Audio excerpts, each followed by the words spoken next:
Hello everyone. कैसे हो आप लोग?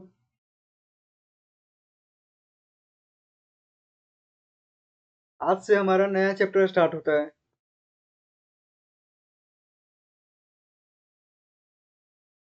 आज से हम नया चैप्टर स्टार्ट करेंगे।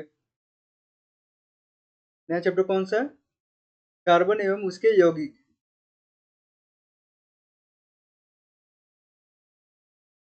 अब तक हमने अम्ल क्षारक एवं लवण, रासायनिक अभिक्रिया, धातु अधातु, ये 3 चैप्टर हमने पढ़ रखे हैं। आज से स्टार्ट करेंगे हम कार्बन एवं उसके यौगिक चैप्टर को। यह हमारा पहला लेक्चर है।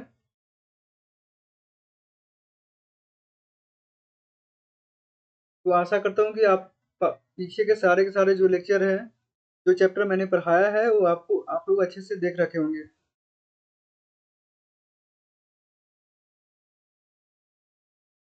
अगर आपको किसी भी चैप्टर का, किसी भी लेक्चर का नोट्स चाहिए, तो आप डिस्क्रिप्शन में जाइए। डिस्क्रिप्शन में आपको नोट्स मिल जाएगा। अगर डिस्क्रिप्शन में नोट्स नहीं मिलते हैं, तो आप व्हाट्सएप कम्युनिटी में ज्वाइन हो जाइए। वहाँ पर अगर आप नोट्स मांगिएगा, आपको नोट्स मिल जाएंगे। ठीक है। तो स्वागत है आप लोग का साइंस वाला यूट्यूब चैनल पर। मैं कौशल कुमार आप लोगों को फिजिक्स एवं केमिस्ट्री पढ़ाता हूँ। ठीक है, तो स्टार्ट करते हैं।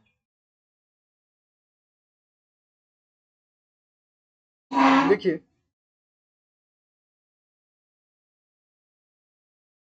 पहले हम देखेंगे कार्बन एवं उसके यौगिक के बारे में। हम कार्बन का महत्व क्या है, कार्बन का महत्व क्या है हमारे जीवन में, के बारे में देखते हैं। ठीक है, कार्बन एवं उसके यौगिक। देखिए, कार्बन के हमारे दैनिक जीवन में एक तत्व एवं एक यौगिक के रूप में अत्यधिक महत्व महत्व है। हमने 3 चैप्टर पढ़ा है।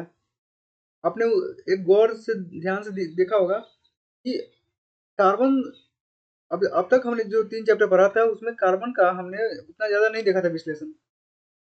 लेकिन इस चैप्टर में हम केवल कार्बन ही पढ़ेंगे, कार्बन ही पढ़ेंगे। क्योंकि यह विशेष रूप से कार्बन चैप्टर इसलिए बनाया गया है कि इसमें कार्बन का क्या क्या हमारा महत्व है, उसके बारे में इसमें दिखाया जाए।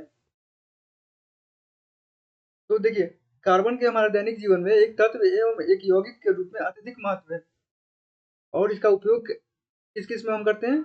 इसका उपयोग हम भोजन में, कपड़ा में, कागज में, कलम में, पेंसिल में, स्याही में, दवाई में, साबुन में, अपमार्जक में, तेल में, क्रीम, इत्र, गोंद, प्लास्टिक, ये सब देख रहे हैं ना आप? इन सारी चीजों में हम करते हैं। इन सारी चीजों में। ठीक है, दैनिक जीवन में कार्बन का महत्व। पहला क्या है? कार्बन का महत्व हमारा क्या है? ठीक है, तो कार्बन का महत्व हमारे किस में, दैनिक जीवन में कौन कौन से? जैसे भोजन हो गया, कपड़ा हो गया, कागज हो गया, कलम हो गया, इन सारे चीजों में।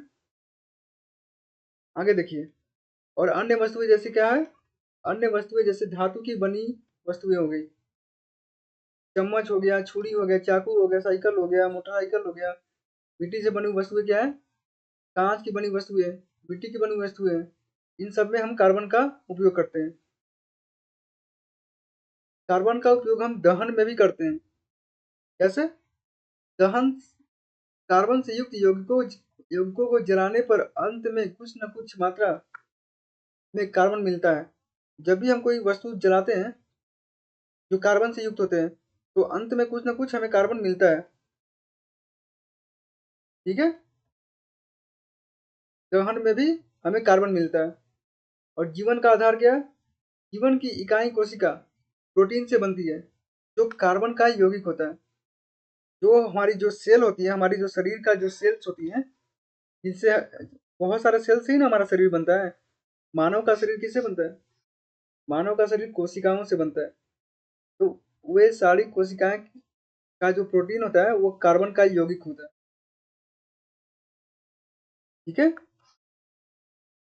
अतः सभी सजीव संरचनाएं, जीव जंतु एवं वनस्पति का संसार कार्बन पर आधारित है। जितने भी जीव जंतु हैं, जितने भी वनस्पति हैं, जितने भी संसार में वनस्पति या जीव जंतु हैं, सब किस पे आधारित है? सब के सब कार्बन पर ही आधारित है। बिना जीवन की कल्पना नहीं की जा सकती। कार्बन के बिना हम जीवन की कल्पना नहीं कर सकते। ठीक है, ये अभी तक हमने देखा क्या कार्बन का महत्व क्या है। ठीक है, कार्बन का महत्व क्या है हमने अभी देखा इन सब में। अब देखिए प्रकृति में कार्बन की उपस्थिति क्या है। अब अभी हम जस्ट इंट्रोडक्शन देख रहे हैं अभी। कार्बन को हम कहाँ कहाँ देखते हैं, कार्बन का कहाँ कहाँ यूज है, हम उनके बारे में देख रहे हैं। ठीक है, प्रकृति में कार्बन की उपस्थिति क्या है। कार्बन प्रकृति में मुक्त एवं संयुक्त अवस्था दोनों में पाया जाता है। मुक्त में भी और संयुक्त अवस्था दोनों में पाया जाता है। मुक्त अवस्था में कैसे? मुक्त अवस्था में यह कोयला के रूप में पाया जाता है, और संयुक्त अवस्था में यह carbonate, hydrogen carbonate, petroleum, carbon dioxide, इन सभी में संयुक्त अवस्था में पाया जाता है।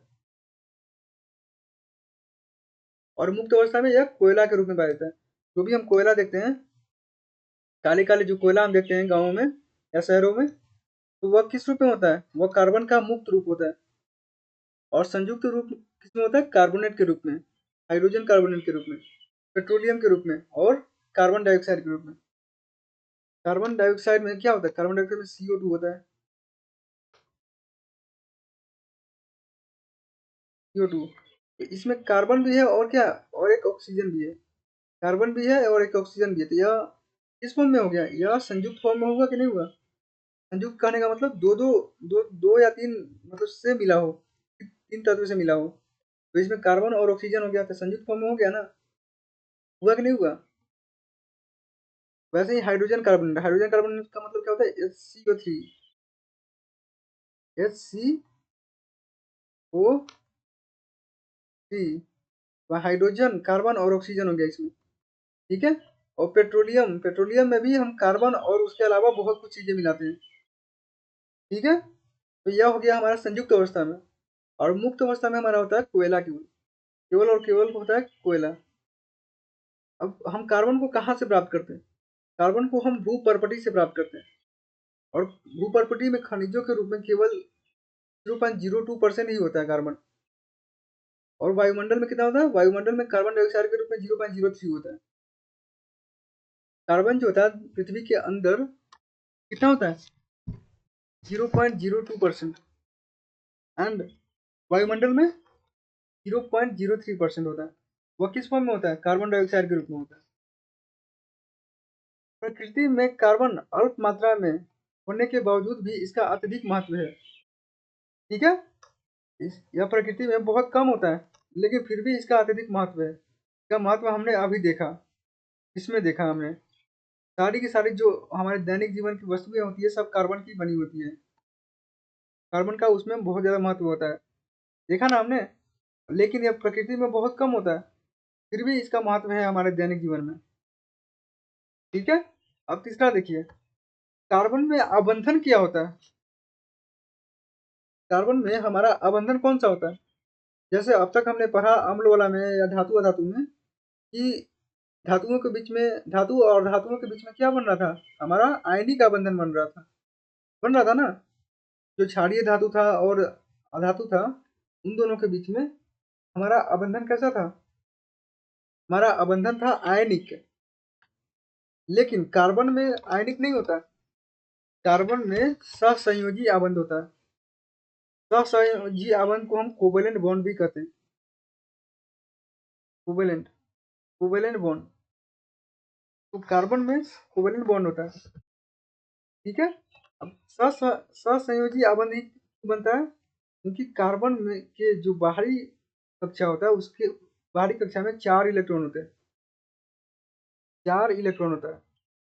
तो यह क्या करता है? यह ना 4 इलेक्ट्रॉन को दे सकता है और ना ही 4 इलेक्ट्रॉन को ले सकता है। तो यह क्या करता है?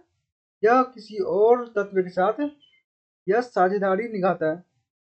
साझेदारी निभाना ही क्या कहलाता है? सहसंयोजी कहलाता है। जैसे कार्बन, एक कार्बन दूसरे कार्बन के साथ क्या करेगा ये? साझेदारी निभाएगा।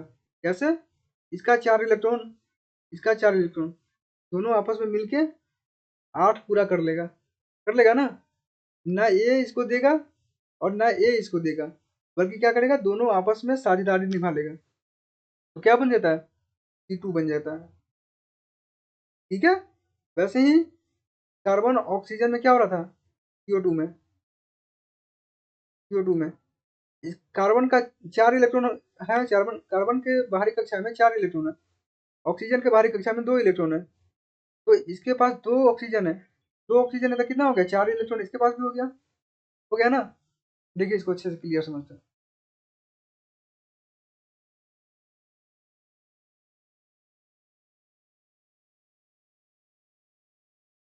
कार्बन डाइऑक्साइड में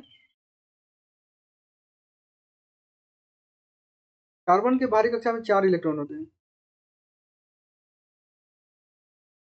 ऑक्सीजन के बाहरी कक्षा में 2 इलेक्ट्रॉन होते हैं।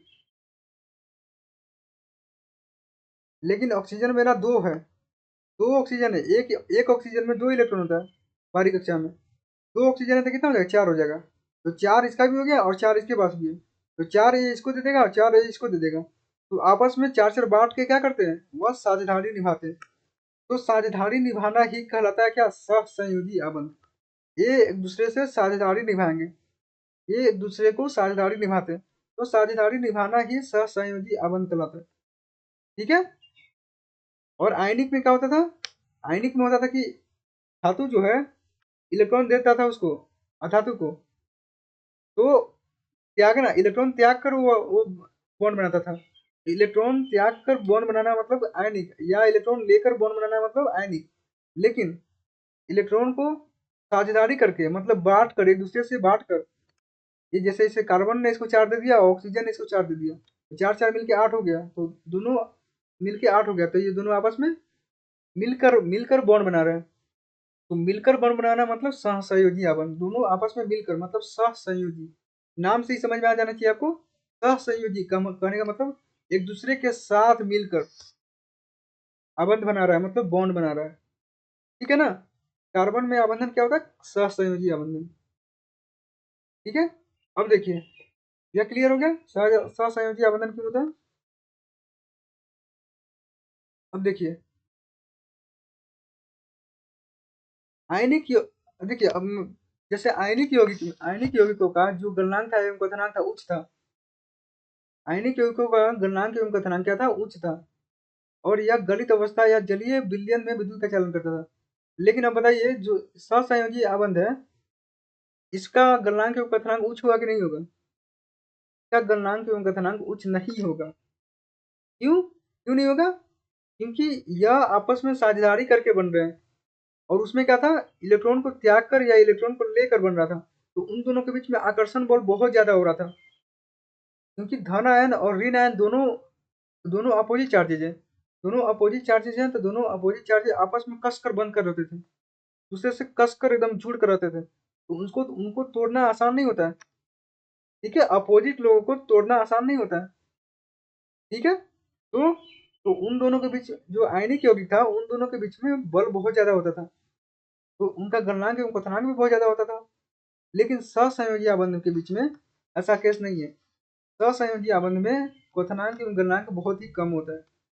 आयनिक का जस्ट उल्टा होता है। आयनिक का क्या होता है? क्वथनांक एवं गलनांक उच्च होता है, लेकिन सहसंयोजी का निम्न होता है।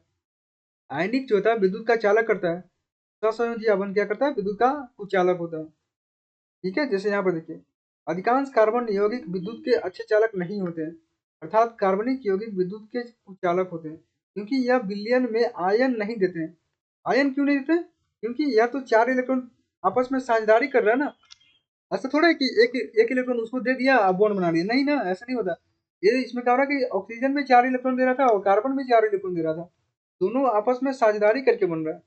तो साझेदारी करके बन रहा है, तो इसमें इसमें आयन का तो आदान प्रदान नहीं हुआ। आयन का आदान प्रदान नहीं होगा तब विद्युत का सुचालक नहीं होगा ना। इसीलिए यह विद्युत का कुचालक है। समझ में आ गया? कार्बन का जो यौगिक होता है वह विद्युत का कुचालक क्यों होता है? क्योंकि कार्बन का जो यौगिक होता है आपस में इलेक्ट्रॉन के साझेदारी से बनते हैं। कार्बन का यौगिक आपस में इलेक्ट्रॉन का साझेदारी से बनते हैं, ना कि आयन का आदान प्रदान करके। आयनों का आदान प्रदान नहीं करता है, आयनों का आदान प्रदान नहीं करता है, इसीलिए यह विद्युत का कुचालक है। और आयनिक यौगिक क्या करता है? आयनिक यौगिक जो होता है आयनों का आदान प्रदान करता है, इसलिए वह विद्युत का सुचालक होता है। ठीक है ना? इससे यह निष्कर्ष निकलता है कि इनके आबंधन से किसी आयन की उत्पत्ति नहीं होती है। देखिए, गलनांक एवं कथनांक।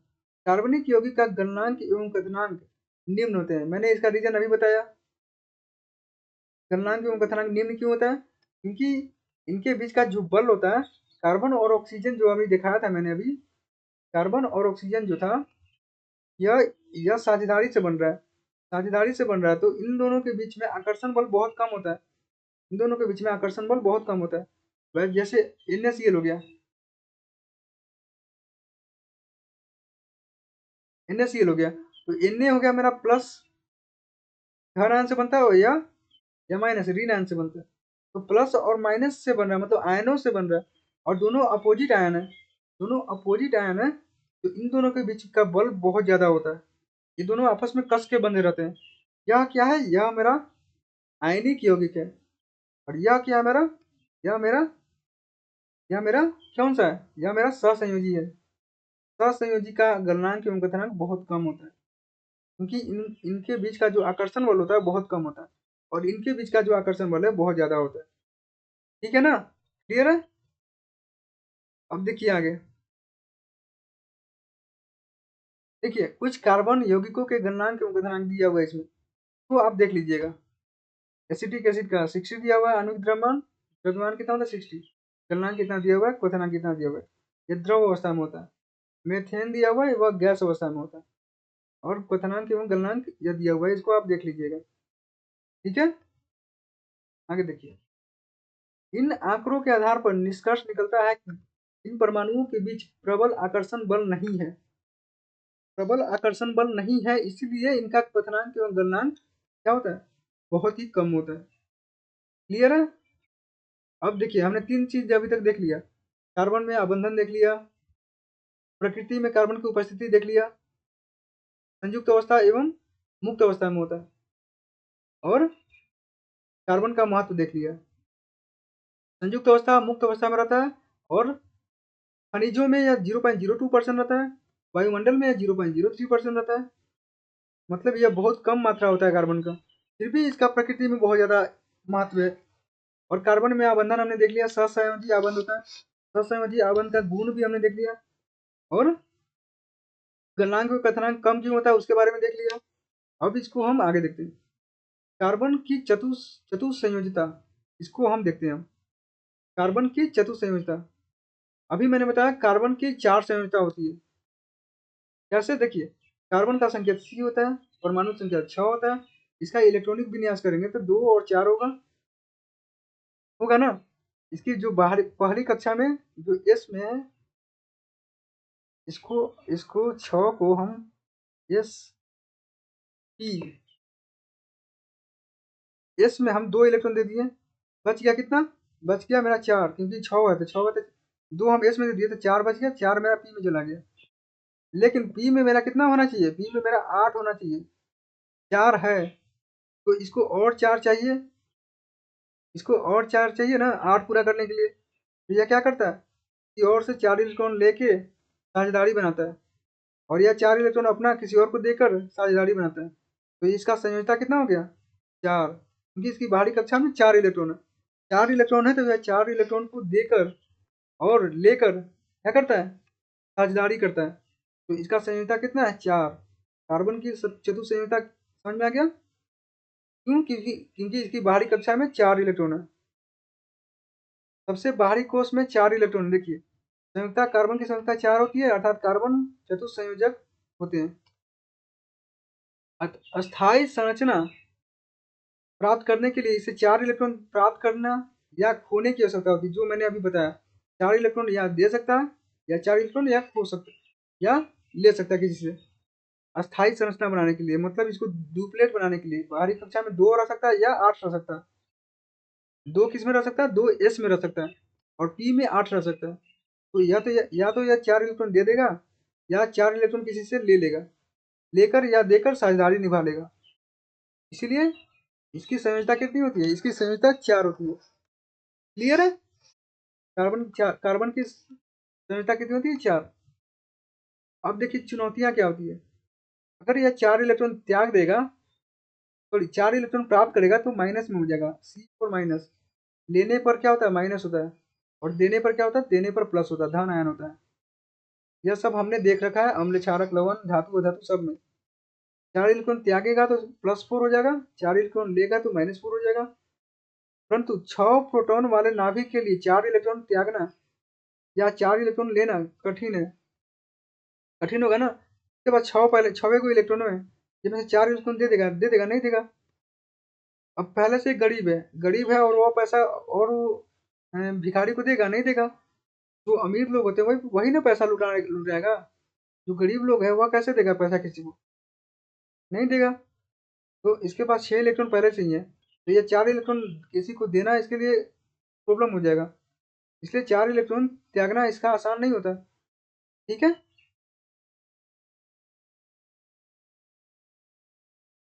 4 इलेक्ट्रॉन त्यागना कठिन है। समझ में आ गया ना? यही ये सारे के सारे क्या है? ये सारे के सारे इसके चुनौतियां हैं। ठीक है ना? कार्बन की चतुसंयोजकता भी समझ में आ गया होगा। चुनौती क्या है इसको? यह 6 इलेक्ट्रॉन इसके पास है, इसके पास 6 प्रोटॉन है या 6 इलेक्ट्रॉन है इसके, इसलिए यह 4 इलेक्ट्रॉन त्याग नहीं सकता है या 4 इलेक्ट्रॉन ले नहीं सकता। ये क्या करता है? वह साझेदारी निभाता है, साझेदारी निभाएगा, 4 इलेक्ट्रॉन देकर, 4 इलेक्ट्रॉन किसी और से मांग कर। ठीक है ना?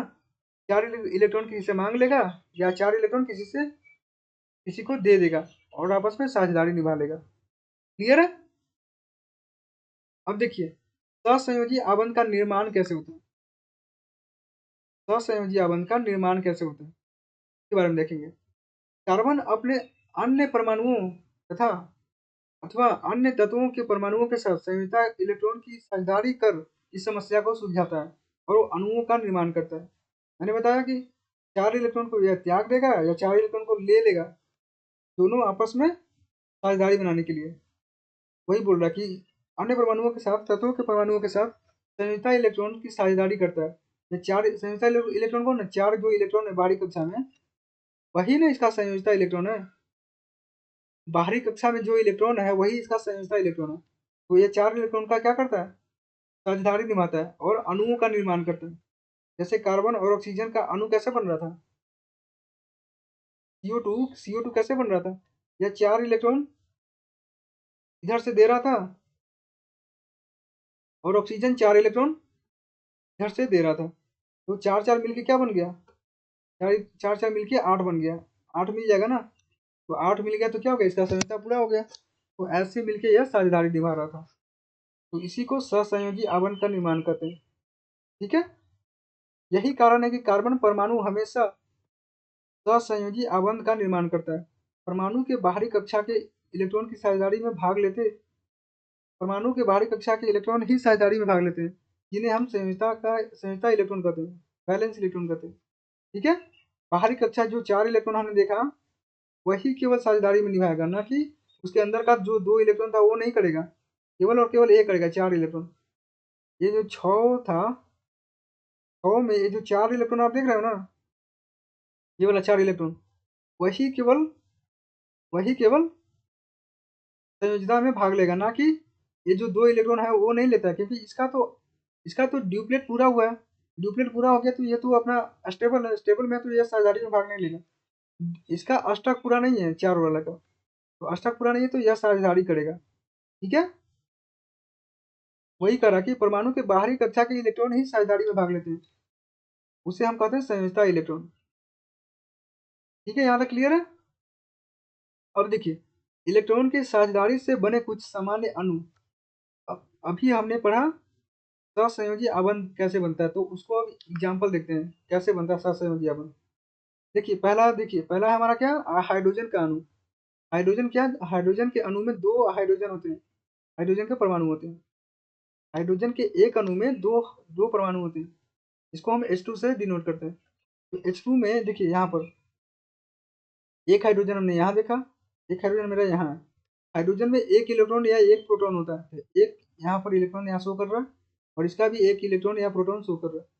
ये एक इलेक्ट्रॉन और यह एक इलेक्ट्रॉन दोनों आपस में बांट दिया। यहाँ पर देख रहे हैं ना, यहाँ पर इस फिगर में एक हाइड्रोजन ये एक इलेक्ट्रॉन को दे दिया और एक हाइड्रोजन एक इलेक्ट्रॉन को ये दे दिया, तो इसका दो पूरा हो गया, तो इसका ड्यूप्लेट पूरा हो गया। ड्यूप्लेट पूरा हो गया ना, तो ड्यूप्लेट पूरा करने के लिए दो हाइड्रोजन आया, तो एच एच मिल के क्या बन गया, H2 बन गया, वो हाइड्रोजन अणु का निर्माण हो गया। ठीक है, एक अबंध है। क्यों एक अबंध क्यों हो रहा, क्योंकि एक एक हाइड्रोजन दे रहा है, एक एक हाइड्रोजन देगा तो एक अबंध बनेगा। अगर सॉरी एक एक इलेक्ट्रॉन दे रहा है, एक एक इलेक्ट्रॉन दे रहा है तो एक अबंध बन रहा है। अगर दो दो इलेक्ट्रॉन देता तो क्या बनता, दो अबंध बनता। तीन तीन इलेक्ट्रॉन देता तो थ्री अबंध बनता। चार चार इलेक्ट्रॉन देता तो चार अबंध बनता। ऐसे होता है। ठीक है ना, ये एक अबंध क्यों है, या एक अबंध क्यों कह रहा है, क्योंकि हाइड्रोजन एक, यह हाइड्रोजन जो है एक इलेक्ट्रॉन इसको दे रहा है और यह हाइड्रोजन जो है एक इलेक्ट्रॉन इसको दे रहा है, तो एक एक इलेक्ट्रॉन का साझेदारी कर रहा है। एक एक इलेक्ट्रॉन को साझेदारी करेगा तो एक अबंध बनाएगा, एक अबंध सिंगल बॉन्ड बनेगा। सिंगल बॉन्ड इसको कहते हैं, इसको हम सिंगल बॉन्ड कहते हैं।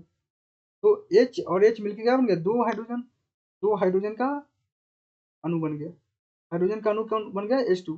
ठीक है ना, हाइड्रोजन का समझ में आ गया, क्लियर है। अब देखिए यही इसका थ्योरी दिया हुआ है, उसको आप पढ़ लीजिएगा। इलेक्ट्रॉनिक विन्यास को प्राप्त करने के लिए, जिसके के इलेक्ट्रॉन में दो इलेक्ट्रॉन होते हैं, दो को पूरा करने के लिए एक एक इलेक्ट्रॉन दे दिया, एक एक इलेक्ट्रॉन को दे दिया, क्या बन गया, या हीलियम को गैस को प्राप्त कर लिया। अब दो हीलियम का ही होता है ना दो इलेक्ट्रॉन, हाइड्रोजन का वन इलेक्ट्रॉन होता है, हीलियम का कितना होता है, हीलियम का दो इलेक्ट्रॉन होता है। तो अगर एक इलेक्ट्रॉन यह दे दिया और एक इलेक्ट्रॉन यह दे दिया, तो इसके पास भी दो इलेक्ट्रॉन हो गया। दो इलेक्ट्रॉन हो गया तो यह किसको प्राप्त कर लिया, यह हीलियम के इलेक्ट्रॉनिक विन्यास को प्राप्त कर लिया ना, क्योंकि इसके पास भी दो इलेक्ट्रॉन हो गया। दो इलेक्ट्रॉन हो गया, हाइड्रोजन के एक अणु में दो इलेक्ट्रॉन है, दो इलेक्ट्रॉन है, तो वह हीलियम के इलेक्ट्रॉनिक विन्यास को प्राप्त कर लिया। क्यों, क्योंकि हीलियम का भी परमाणु संख्या दो होता है। ठीक है ना, तो परमाणु संख्या दो है तो दो इलेक्ट्रॉन उसके पास भी है। ठीक है, अब देखिए इसको हम इलेक्ट्रॉन को हम क्रॉस या बिंदु से दर्शाते हैं। यहाँ पर हम देख रहे हैं, यहाँ पर हम क्रॉस से दर्शा रहे थे, इसको हम बिंदु से भी दर्शाते हैं। ठीक है, इलेक्ट्रॉन के सहभागी युग्म पर दोनों हाइड्रोजन परमाणु का समान अधिकार होता है, और इलेक्ट्रॉन की साझेदारी से इलेक्ट्रॉन का एक युग्म प्राप्त होता है। इसलिए हाइड्रोजन के दो परमाणुओं के बीच एक आबंध बनता है। अभी मैंने बताया था एक एक इलेक्ट्रॉन का साझेदारी कर रहा है, इसलिए इसका एक आबंध बन रहा है। और दोनों हाइड्रोजन पर इलेक्ट्रॉन का एक समान अधिकार होगा। इस हाइड्रोजन का भी दोनों इलेक्ट्रॉन पर समान अधिकार होगा, और इस हाइड्रोजन का भी दोनों इलेक्ट्रॉन पर समान अधिकार होगा। समझ में आ गया ना, इसी को हम कहते हैं सहसंयोजी अबंध। सहसंयोजी अबंध में तो मतलब आपस में इलेक्ट्रॉन का साझेदारी करना, आपस में इलेक्ट्रॉन का साझेदारी करते हैं। जो तत्व होते हैं वह आपस में इलेक्ट्रॉन का साझेदारी करके अणु का निर्माण करते हैं। तो यह हाइड्रोजन अणु कैसे बन रहा है, हाइड्रोजन अणु एक एक हाइड्रोजन जो होते हैं एक एक इलेक्ट्रॉन का साझेदारी करके H2 बना रहा है, H2 बना रहा है। तो इस पे क्या हो रहा है, इसको हम कहते हैं सहसंयोजी अबंध। अब देखिए दूसरा एग्जाम्पल, दूसरा एग्जाम्पल है हमारा क्लोरीन का, क्लोरीन एवं फ्लोरीन का। फ्लोरीन का रासायनिक सूत्र क्या होता है, F2 होता है, और क्लोरीन का क्या होता है, Cl2। क्लोरीन का परमाणु संख्या हमारा 17 होता है, तो इसके बाहरी कक्षा में कितने इलेक्ट्रॉन होते हैं, 7 इलेक्ट्रॉन होते हैं। कैसे, कैसे देखिए 2 8 इलेक्ट्रॉनिक विन्यास कीजिए, 2 8 7, 8 7 15, 15 2 17।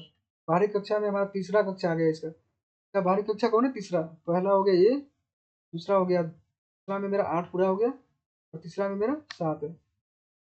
तो बाहरी कक्षा में इसके 7 इलेक्ट्रॉन है, तो 7 इलेक्ट्रॉन है, तो इसको एक इलेक्ट्रॉन चाहिए किसी से, चाहिए, या एक इलेक्ट्रॉन किसी को देकर यह साझेदारी बना सकता है ना।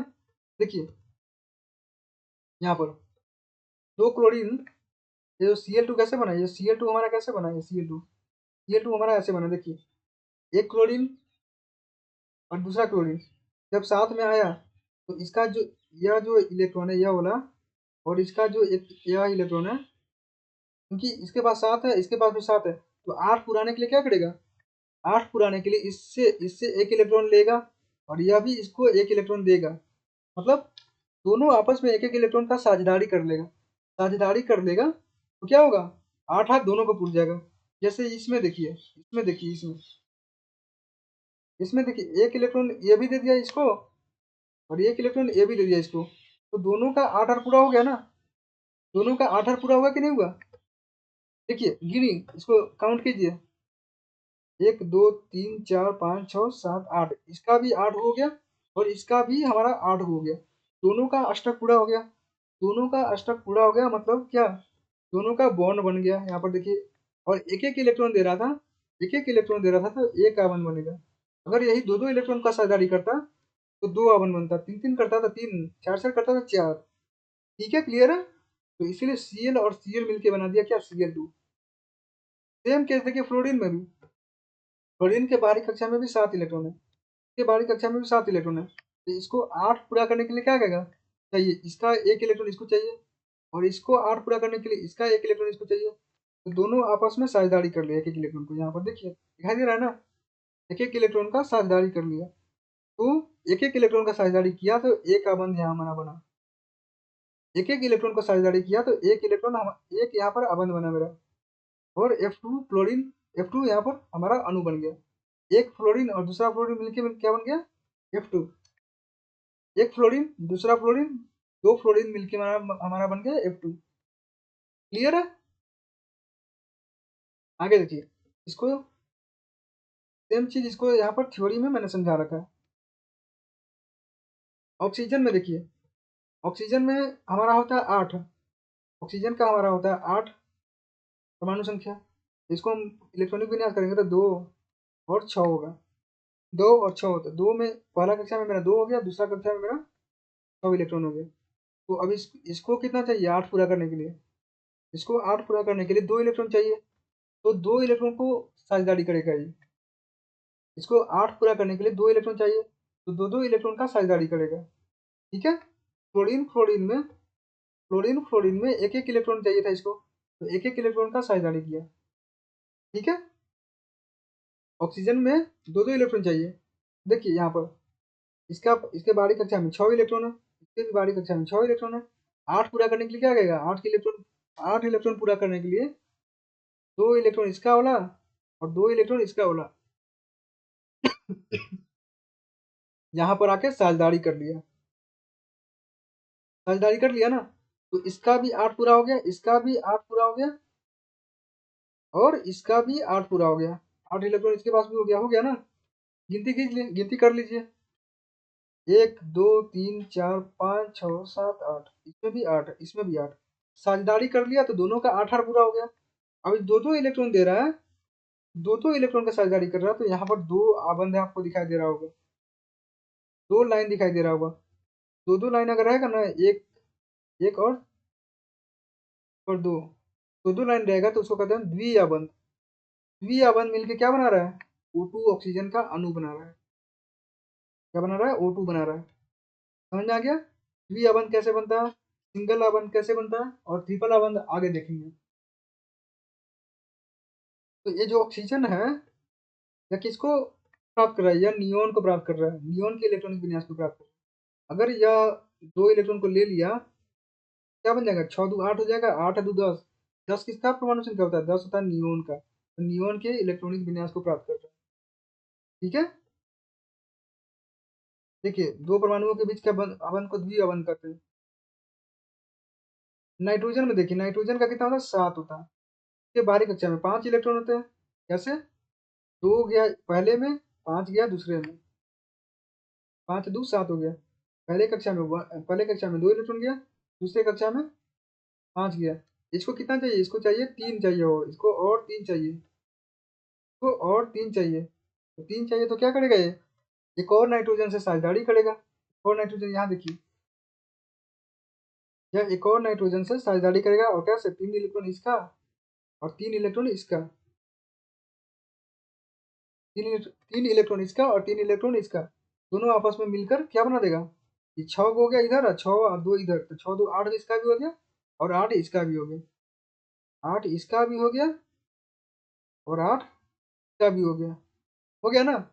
तो तीन तीन इलेक्ट्रॉन का साझेदारी कर रहा है, तो इसमें कितने आवन बन गया, तीन तीन इलेक्ट्रॉन का साझेदारी करेगा तो 3 आवन बन गया। इसमें 3 को लाइन दिखाई दे रहा होगा आपको, तो 3 आवन बन गया। तो यह 3 आवन बन के क्या बन गया, 2 नाइट्रोजन है तो N2 बन गया, मतलब नाइट्रोजन का अणु N2 बन गया।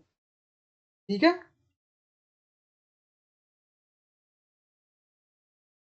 ये थ्योरी में नहीं दिखा रहा हूँ, थ्योरी आप पढ़ लीजिएगा, मैं एग्जाम्पल आपको अच्छे से समझा दे रहा हूँ, वो आपको वही आपको क्लियर होना चाहिए। थ्योरी आपको आपको नोट्स में मिल जाएंगे सब के सब।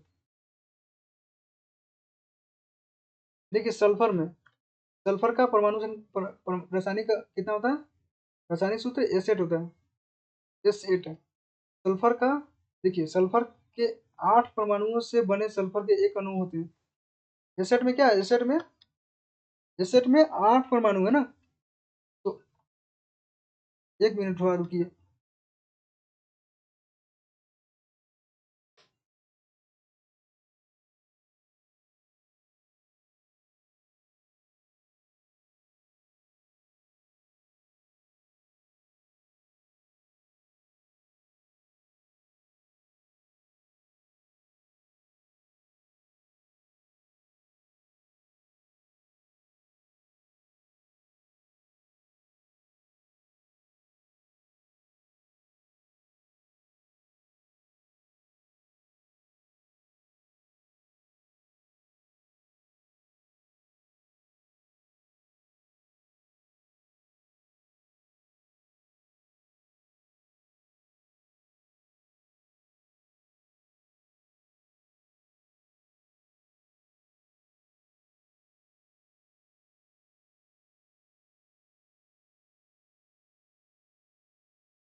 हाँ तो स्टार्ट करते हैं, सॉरी थोड़ा कॉल आ गए थे बीच में एक। देखिए सल्फर का सल्फर का एक अणु में कितने परमाणु हैं, 8 परमाणु हैं। तो ये 8 परमाणुओं से बनकर एक अणु बनाता है। और एसिड की इलेक्ट्रॉनिक बिंदु संरचना एक वलय के रूप में होती है। सल्फर का जो संरचना होता है, देखिए ये देख रहे हैं ना आप, ऐसा होता है एसिड का, एक रिंग के आकार का होता है, रिंग ऐसे बन के ऐसे बन के ऐसे बन के ऐसे बन के एक रिंग का आकार का बनता है। यहाँ पर आपको अच्छे से दिखाई दे रहा होगा, sulphur sulphur sulphur sulphur, sulphur में भी दो दो इलेक्ट्रॉन का एथी करता है। ये 2 इलेक्ट्रॉन का एक एक इलेक्ट्रॉन दे रहा है, एक एक इलेक्ट्रॉन इसमें दे रहा है, एक एक इलेक्ट्रॉन इसमें दे रहा है, एक एक इलेक्ट्रॉन यह दे रहा है। आपस में एक एक इलेक्ट्रॉन का त्याग एथी कर रहा है, साझेदारी कर रहा है। इसमें भी एक इलेक्ट्रॉन का साझेदारी कर रहा है, इसमें भी एक इलेक्ट्रॉन का साझेदारी कर रहा है, इसमें भी एक इलेक्ट्रॉन का साझेदारी कर रहा है, और इसमें भी एक इलेक्ट्रॉन का साझेदारी कर रहा है। ठीक है, तो ये सब एक एक इलेक्ट्रॉन का साझेदारी करके आठ आठ को बना रहे हैं। 8 गो जो सल्फर है सभी के सभी एक एक इलेक्ट्रॉन को साझेदारी करके एक रिंग का आकार बना रहे हैं। तो ऐसा ऐसा संरचना बनता है सल्फर का अणु का। ठीक है, इसको देख लीजिएगा, सल्फर का अणु के बारे में पूछता है कि उसका संरचना कैसा होता है, एसिड के अणु की संरचना कैसा होता है उसके बारे में आप ड्रॉ करने के लिए बोलता है। ठीक है, खुद देख लीजिएगा अच्छे से। अब देखिए यौगिकों के अणुओं का बनना। तो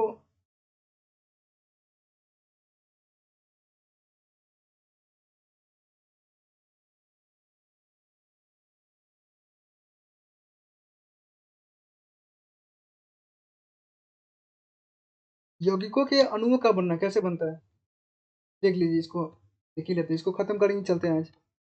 पहला देखिए जल क्या है, यौगिक है। क्यों, क्योंकि यह हाइड्रोजन और ऑक्सीजन दो दो अलग अलग तत्व से बन रहा है।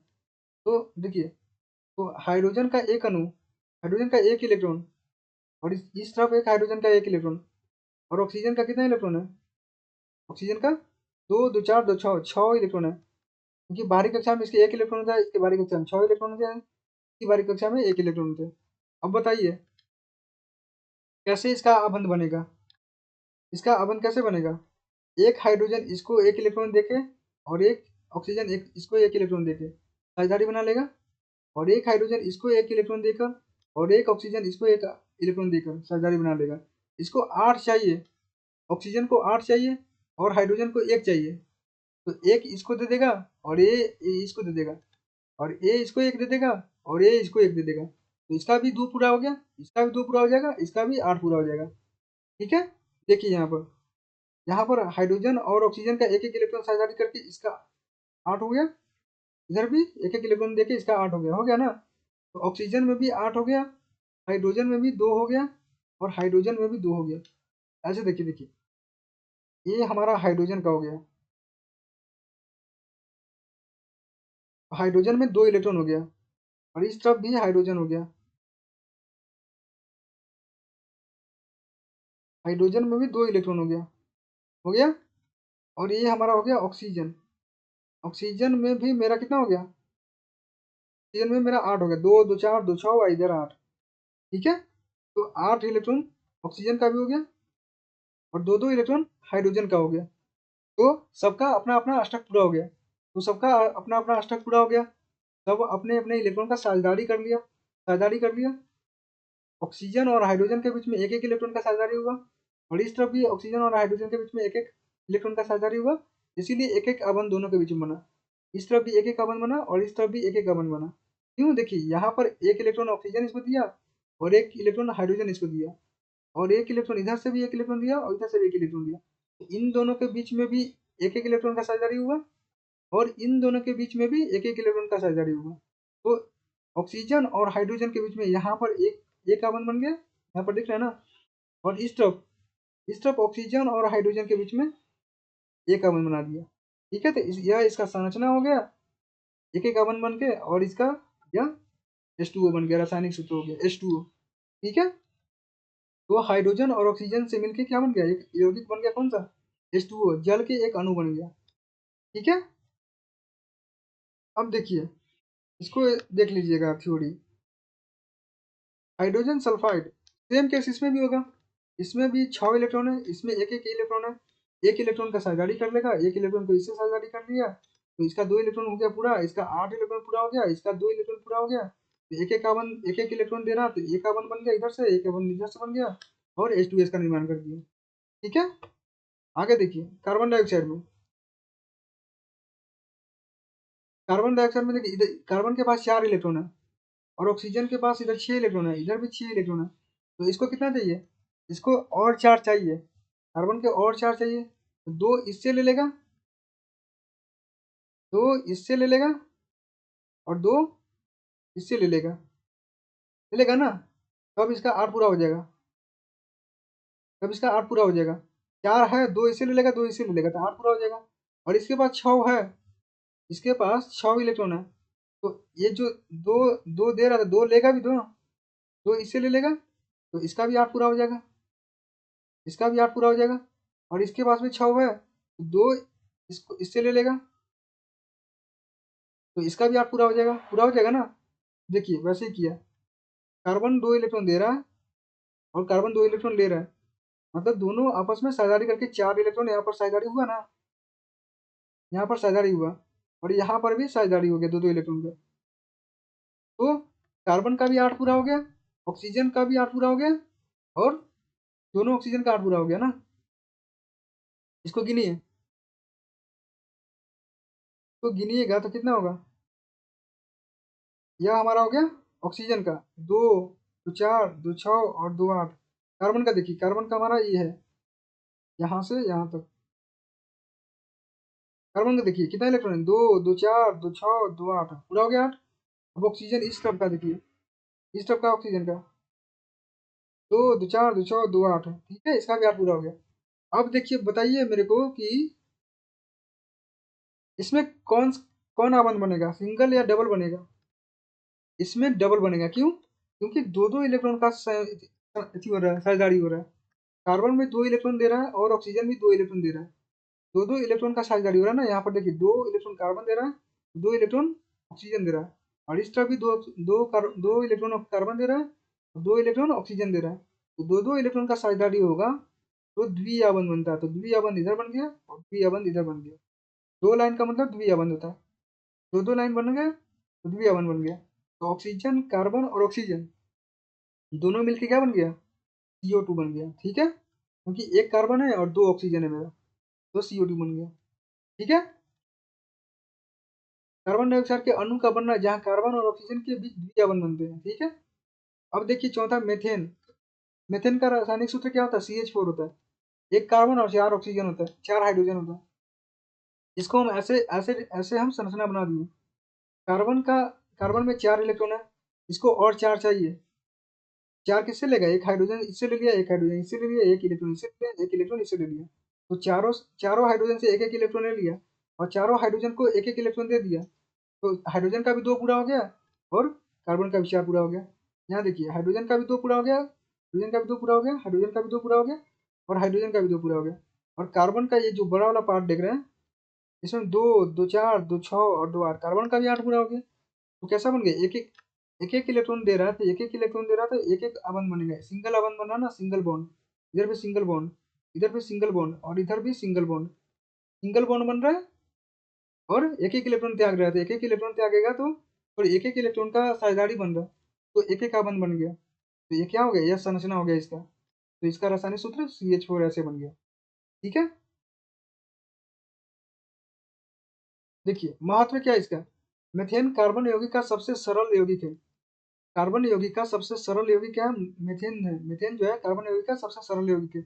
यह बायोगैस एवं संपीड़ित प्राकृतिक गैस मतलब CNG का प्रमुख घटक होता है। इसको देख लीजिएगा एक बार। बायोगैस और संपीड़ित प्राकृतिक गैस का प्रमुख घटक होता है। इसका उपयोग जो होता है ईंधन के रूप में करते हैं।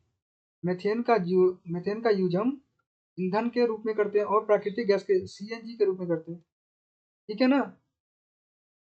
ठीक है, देखिए एक और ये सब देखिए। साइक्लोपेंटेन C5 एस्टेन अणु कैसे बनता है? C5 मतलब 5 कार्बन। C5 का मतलब 5 कार्बन। तो एक कार्बन ये हो गया हमारा, एक यहाँ हो गया, और एक यहाँ हो गया, एक यहाँ हो गया, और एक यहाँ हो गया। तो सभी के सभी जो कार्बन है एक एक इलेक्ट्रॉन लेके, एक इलेक्ट्रॉन इस हाइड्रोजन से लिया, एक इससे लिया, एक इससे लिया, एक कार्बन के बीच में, एक कार्बन के बीच में हो गया, एक कार्बन के बीच में हो गया। तो एक एक इलेक्ट्रॉन इलेक्ट्रॉन लेके इसका 8 पूरा कर लिया, इसका 8 पूरा कर दिया। वैसे ही इसका भी 8 पूरा हो जाएगा। आपस में एक एक इलेक्ट्रॉन सब साझेदारी करके ऐसे बनता है। तो इसका संरचना आप एक बार देख लीजिएगा। ठीक है, एक एक इलेक्ट्रॉन लेकर ये जो कार्बन आप देख रहे हो, ये कार्बन जो देख रहे हो आप, इसमें इधर से हाइड्रोजन से एक इलेक्ट्रॉन रहा है, इधर से हाइड्रोजन से एक इलेक्ट्रॉन ले रहा है, इधर से कार्बन कार्बन के बीच में बन रहा है एक एक इलेक्ट्रॉन, और इधर भी एक एक कार्बन से ले रहा है। ठीक है, कार्बन कार्बन के बीच में बन गया, इधर कार्बन कार्बन के बीच बन गया, और इधर हाइड्रोजन हाइड्रोजन और कार्बन के बीच बन गया, और इधर भी हाइड्रोजन और कार्बन के बीच में हो गया। सेम इसमें देखिए, इसमें एक ई वाला में, इसमें भी हाइड्रोजन हाइड्रोजन और कार्बन के बीच में, हाइड्रोजन और कार्बन के बीच में, कार्बन और कार्बन के बीच में, और कार्बन और कार्बन के बीच में। सेम इसमें भी वैसे ही बन रहा है, इसमें भी बन रहा है और इसमें बन रहा है। तो ऐसा संरचना बनता है साइक्लोपेंटेन का। ठीक है, अब देखिए प्रोपेनॉन का रासायनिक सूत्र क्या होता है? CH3 सीधा CH3CO CH3। तो याद कर लीजिएगा, और रासायनिक सूत्र याद करने की जरूरत नहीं है, हम सब चीज आगे देखेंगे। प्रोपेनॉन का कैसा रासायनिक सूत्र बनता है, एथेनोइक अम्ल का रासायनिक सूत्र कैसे बनता है, साइक्लोपेंटेन कैसे बनता है, वो सब चीज हम देखेंगे आगे। जब नामकरण हम पढ़ेंगे ना तब देखेंगे। इसको याद करने की जरूरत नहीं है, सब आपको याद हो जाएगा। देखो प्रोपेनॉन का सिर्फ एक दो तीन कार्बन है, तो एक दो तीन कार्बन लिख दिया। एक कार्बन के साथ 3 हाइड्रोजन है, तो 3 हाइड्रोजन दे दिया इसको एक कार्बन के साथ, और इसके साथ कार्बन के साथ ऑक्सीजन है, इस कार्बन के साथ, इस कार्बन के साथ मैंने ऑक्सीजन दे दिया, और इस कार्बन के साथ 3 हाइड्रोजन है, तो इस कार्बन के साथ 3 हाइड्रोजन दे दिया। देखिए यह जो कार्बन आप देख रहे हो, इसके साथ हमारा 3 हाइड्रोजन हो गया, ये वाला, ये वाला, और इस कार्बन के साथ एक ऑक्सीजन दे दिया, इस कार्बन के साथ एक ऑक्सीजन दे दिया मैंने, और इस कार्बन के साथ फिर से 3 हाइड्रोजन दे दिया मैंने, इस कार्बन के साथ। ठीक है, अब देखिए ऑक्सीजन का यहाँ पर एक एक दो दो इलेक्ट्रॉन दे रहे हैं, तो इसका भी 8 पूरा हो गया, 2 4 2 6 2 8, और इसका भी 8 पूरा हो जाएगा। तो दिखाई नहीं दे रहा होगा अच्छे से। तो ऐसे समझिए कि 8 पूरा करना है इलेक्ट्रॉन को, तो साझेदारी करता है, साझेदारी करता है तो आवन बनता है। तो ऐसे ये जो संरचना देख रहे हो, ये प्रोपेनॉन का संरचना बन गया। वैसे ही एथेनोइक अम्ल का ऐसा संरचना बनता है। ठीक है, देख लीजिए, 2 इलेक्ट्रॉन यहाँ, 2 2 4 2 6 2 8, 8 पूरा हो गया इसका भी, 2 2 4 2 6 2 8, इसका भी पूरा हो गया 8, 2 2 4 2 6 2 8, इसका भी 8 पूरा हो गया। ऐसे 8 पूरा करके साझेदारी बनाता है। ठीक है ना, क्लियर है ना? संरचना एक बार देख लीजिएगा, साइक्लोपेंटेन का, प्रोपेनॉन का, एथेनोइक अम्ल का। तो अगले लेक्चर में हम आगे देखेंगे। ठीक है, पढ़ाई करते रहिए। All the very best. अगर नोट्स चाहिए तो आपको डिस्क्रिप्शन में आपको नोट्स मिल जाएगा, या आप व्हाट्सअप कम्युनिटी चैनल में ज्वाइन हो जाइए, आपको वहाँ नोट्स सारे मिल जाएंगे। ठीक है, थैंक यू।